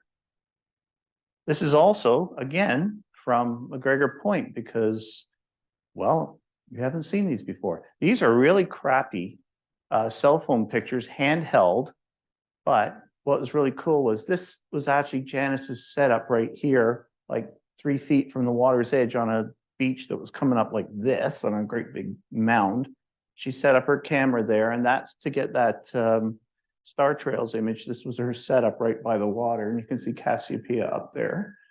The other one was me being bored, and I was looking, that's sort of to the right. I was looking to the left for the other image, and that's Venus actually reflecting off the lake. And it was really cool. It stayed like that for quite a long time. It got a great reflection. And as Venus came down, the reflection got longer and longer. Up to the right, can I hit this? Yep. Castor and Pollux there from Gemini, and up there's Mars. And that all came out with the cell phone. I know there's a lot of noise, but in order to get it to come out so you could see it, I just way overexposed it, but it doesn't matter. But it was still, that was the best part of that night for me. The spiders, not so much, and the other things, the creepy crawlies, because those stone beaches, spiders love them, like millions of them. Anyways, not my favorite bug. This is an image that Les Webb just created just a few weeks ago. Les has been attempting astrophotography for quite a few years and has always had trouble getting it to come out the way he likes. It's very difficult, as we all know. And this year he decided he was going to get some of his equipment out and just concentrate on solar. And this was his third attempt at doing a solar image. And I really think it's awesome. It's by far the best piece of work he's done. And I'm looking forward to seeing more of them from him. And we've still got Solar Maximum coming. So guys like John and Les, I guess you're on the clock. So, you know, it'd be nice to see some more, but I know Les was very pleased with how it turned out, and he learned an awful lot. And then he's going to actually show me how he did it. So I might actually be able to take a picture eventually. John Govro was busy over the summer too, and he took this image of Jupiter and some of its moons. And the interesting thing is Europa was doing a transit of the surface, and you can see the great red spot there and some of the bands. Now the great red spot is not so great anymore. It's about a third the size it used to be. And just down there where the red dot is Europa, just about ready to exit the surface of the clouds of Jupiter. when you see a transit like that, the shadow is really easy to see. Even in like an 80 mm telescope, you can see the shadows very easily, but the moons themselves are quite difficult to pick out. And so I really mangled his picture really bad and blew it up so that if you couldn't see it in the other one, you can actually see Europa right there. So it wasn't that big a scope, was it, John? Like, was that your 90? Okay, a 130. So it's still really refractors, you know, they're such short focal lengths that for doing planetary, you need like 3-4 meters quite often of focal length. But still, it worked really well, and I apologize for mangling it, but I did want them to see the dot. This is also John Gobro's picture. I usually, when he sends me these, I say, not bad. I'll give it 11 out of 10 this time, you know. It's an awesome picture. And I really like getting his pictures of the moon. He sent me a few this summer. And that could have just as easily been in the calendar, obviously. Now, everybody knows Steve German. Every month he likes to talk about moonrise when it's full moon, and he's always trying to get a picture. He finally actually sent me this picture just a couple of days ago from last month's full moon, and I'm gonna just mention to him that he should have maybe avoided the cement blocks. But it was a good effort, and he went out and he got the image. So next one I'm hoping that he sends me will be, you know, one without the big brown thing in the middle. But so you can't have everything, right? You're there. The moon comes up. What are you going to do? There's no time to move. It's right there. Anyways, it was still pretty cool. I have no idea. I don't think Steve's got a really high-end camera, but it's just, you know, it's location, location, location with all this stuff. And sometimes you get it just right, and other times you go, oh, man. And you wish you were over there, there. Let's see. Joanne just sent me this picture today. This was this morning. This morning at about what, 6 or 6:30 in the morning? Yeah. Yeah. So this is actually the moon down here, crescent, obviously. And up there is Venus. And just a day or two ago, Venus was occulted by the moon, and it's already moved. Well, the moon has, more correctly, that far away. So still a very nice image. You got that just from your backyard, or?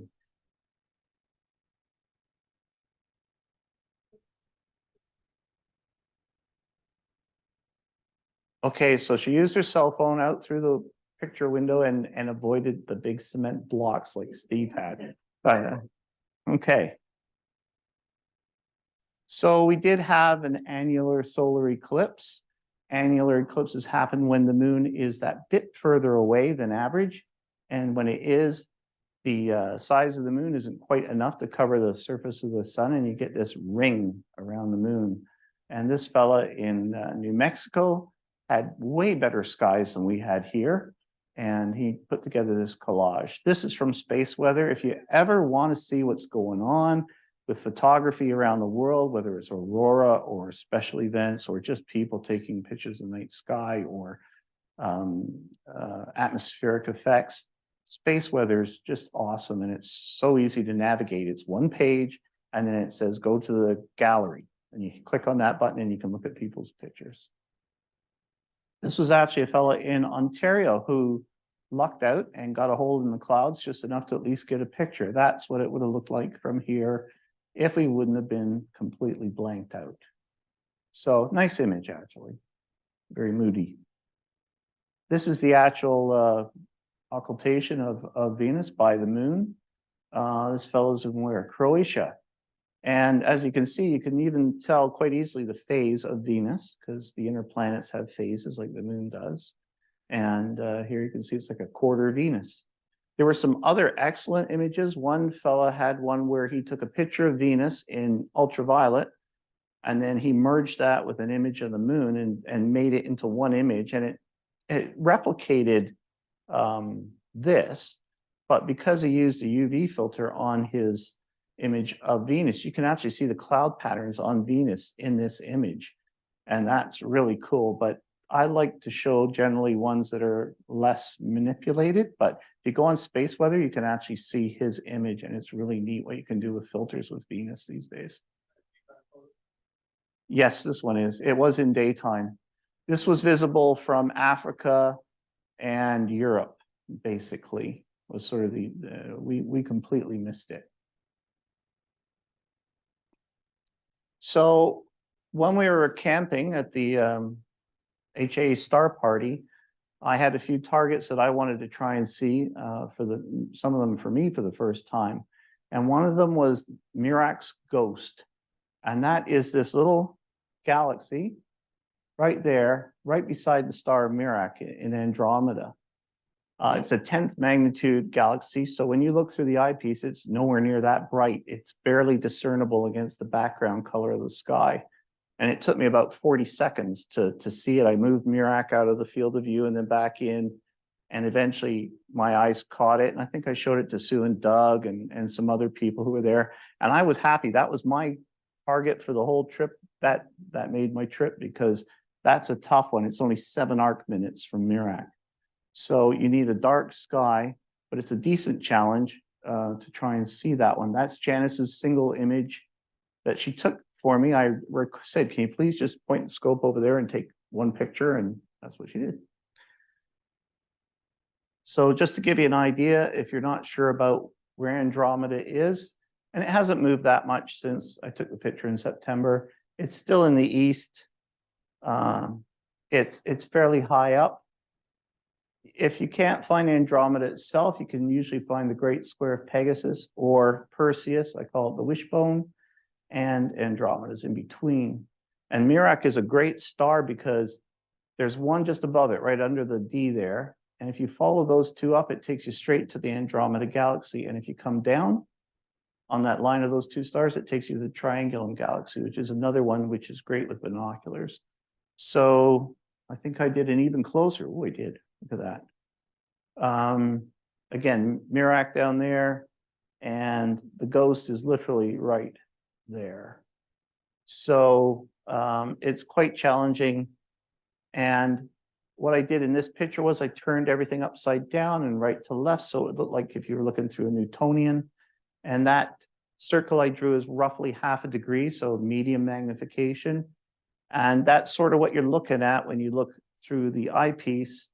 The difference being is that is barely one tiny shade of gray different than this when you actually look through the eyepiece. So this is obviously an exposure of Janice, what, about 1.5 or 2 minutes? Around there probably. But yeah, you can definitely go for that one. It's interesting. I've got some other things that I found. I actually spent the first evening that Sue and Doug were there, the three of us just sat in chairs and we had our binoculars out. We just did binocular astronomy for a couple of hours. It was really cool. Janice unfortunately had a cold that came on that day and she was in bed. So the three of us sat there well into the night just with binoculars looking. A couple of astronauts unfortunately passed away within a week of each other. The first was Ken Mattingly. Famously, he's the guy who didn't fly on Apollo 13. So if you remember the movie, most of you probably seen that, and Gary Sinise played Ken Mattingly, and he was the guy who went into the simulator to try and figure out how to bring up enough systems that they could survive re-entry and yet not deplete the batteries, and then they would die anyway. So he spent all hours and hours trying to figure out what switches to throw, what ones not to throw, when to turn things off, on. And so it was actually very fortunate that he didn't get sick, number one, and number two, that he didn't fly, because as brilliant as all these guys were, you never know if somebody else would have come up with the same solution, right? So he made a big difference to getting them back alive. And interestingly, he was only one of 2 guys that flew to the moon and flew a space shuttle mission. Also, Frank Borman passed away. That was just yesterday, I believe. And he was the commander of Apollo 8, which is that famous first manned mission to the moon where they circled the moon and came back. And that was Christmas Eve, 68. And They did the readings from the Bible and they took those pictures of Earth rising over the moon. He also was one of the guys in the Gemini capsule, Gemini 7, that spent 14 days in a sardine can together. I can't imagine when they opened that hatch what it smelled like in there. It must have been just really, I think it's polite to say must have been really bad. So I can't believe they managed it and didn't like just open the hatch to get a breath of fresh air at some point, you know. He also served on the board that looked at the Apollo 1 fire that killed Chaffee and Grissom and White in that horrible fire. So here's a couple of pictures of that Earthrise image. The one on the left is actually a composite of the black and white one that was taken first with one camera, and then there were two color pictures taken with another camera and lens. And they've used, you know, Photoshop, probably really way more expensive than Photoshop. They've merged them into one image for this. And this was one of the APOD pictures from a while ago. The one on the right is actually the first picture taken that way that I know of, and that was Lunar Orbiter 1, and that's 2 years previously, and that was an image that was taken, scanned, and then transmitted electronically back to Earth from the robot spaceship. And they've just used modern techniques and they've completely remastered it to produce that, and it looks awesome. I mean, it's a fantastic picture. Again, another APOD image. So, you know, when the Beatles came out with Lucy in the Sky and Diamonds, I guess it sounded better than rocks, right? So Lucy's this robotic mission that is actually going out to Jupiter to explore the Trojan satellites that move in front of Jupiter in its orbit and behind it. And it's going to take till about 27 or 28 to get there. It's still got to do another slingshot past the Earth and then head out towards Jupiter. But at this point, it's actually out to the asteroid belt. It's coming back, then it'll go out and shoot out again. So this was a bonus asteroid. They didn't even, I don't even know if they knew about this asteroid before this, but they managed to see this thing and they knew they were going to come really close. It came within like 250 miles of it. And so they got some shots as they flew past really, really fast.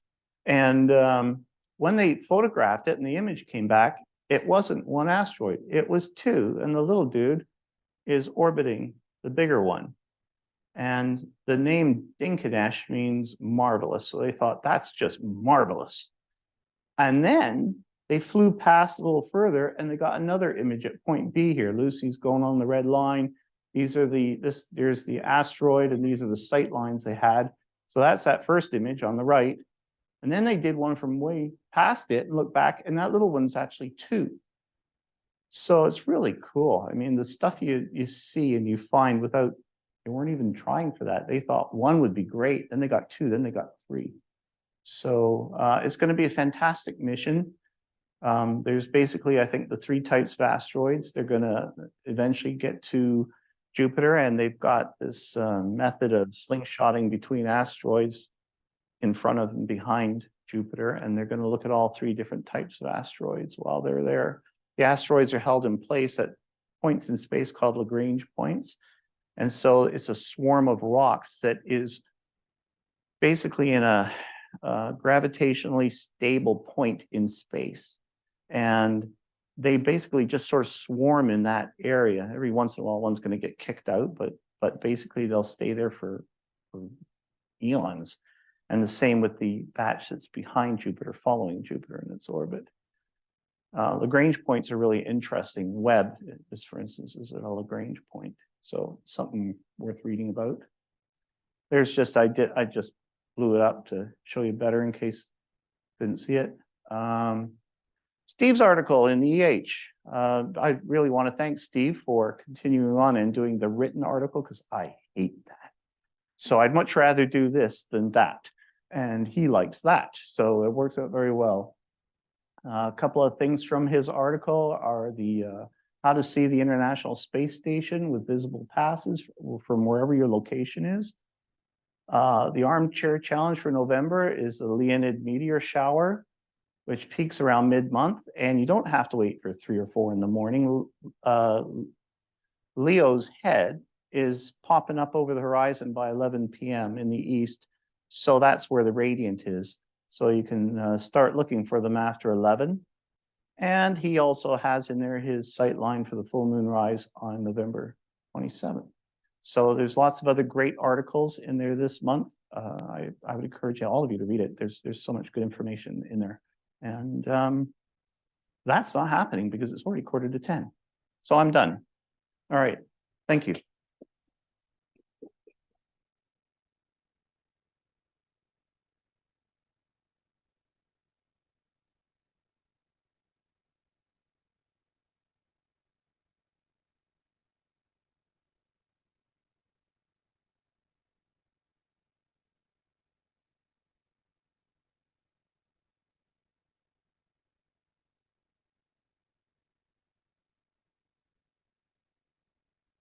Joanne.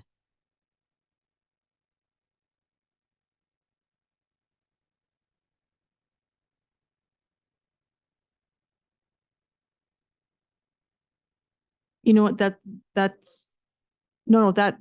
part's, the Stellarium part, we're gonna put off till next month, so we'll get to see it next month. It's live, yeah. So thank you, Matt. Awesome first Sky this month presentation. And next month you'll have your full time and a little bit more as well, because you are the main speaker next month. So there we go. So once again, these are the potential upcoming dates for Binbrook. And our next meeting is Friday, December 8th. It'll be our last meeting here in this facility. It is our potluck seasonal socials. So please bring some nibblies with you. Janice Mannering is going to be organizing that. And if someone wants to come and give her a pair of hands to help with that, that would be awesome. And thank you all for coming out tonight, and take care. And I hope clear skies for everybody, and we will see you next month.